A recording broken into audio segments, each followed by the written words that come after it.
So if I would like to find the magnetic field induced by current carrying wires, let's start with a long wire.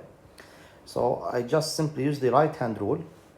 That's the right hand rule. In that case, since the current is straight, so it's the thumb then the thumb is going up, that's the current, and the magnetic field clearly is going to be circulating the wire, as you can see here, in a counterclockwise direction. So we draw it here as well.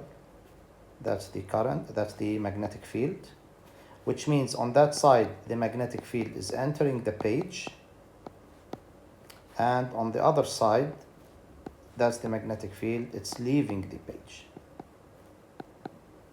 So this is how we determine the direction of the magnetic field using the right hand rule of a long wire.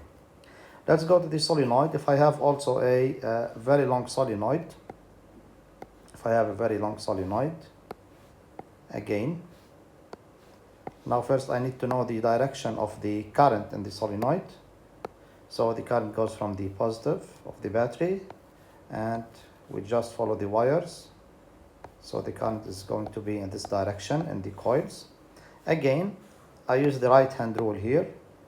So we turn the right hand rule in that direction, so that the direction of the fingers are simply showing up. So you can see the fingers are pointing upwards.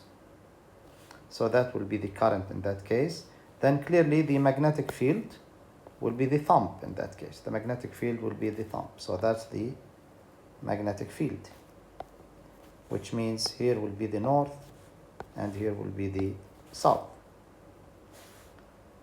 And finally, for the coil, again, if that's the current, if the current, let's say, is going in a counterclockwise direction, means the current is rotating. So this means the four fingers represent the current in that case. So that's the current, the four fingers going in a counterclockwise. And this means the thumb is the magnetic field. So in this case, B is going to point upwards.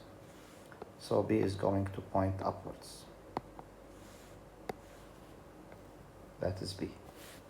That's inside the center of the coil. For sure outside, because the magnetic field will just do a closed loop, the magnetic field. So outward, it will be downwards.